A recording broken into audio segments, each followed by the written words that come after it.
ito po ay adaptive bilang normal na tugon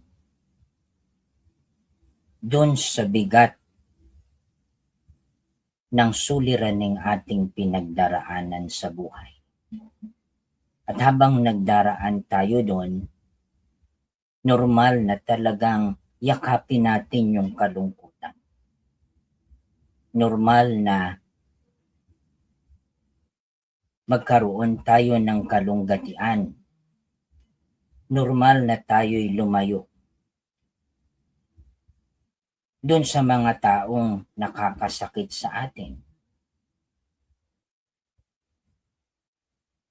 Normal na tayo'y malagay sa tinatawag nating social withdrawal.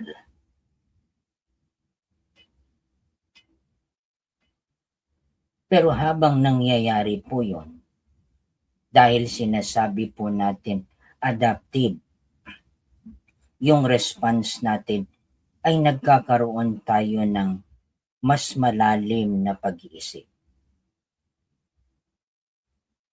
Yung malalim na pag-iisip, hindi po yung pag-iisip na ikot ng ikot yung isipan mo dun sa isang bagay na yon na hindi mo mabigyan ng solusyon yung problema. Pagka sinabi po nating adaptive yung response ng kalungkutang nararamdaman ng tao, ay parang siya'y nalagay sa isang reflective state ng kanyang pag-iisip at ma-evaluate niya yung situation na kanyang kinalalagyan sa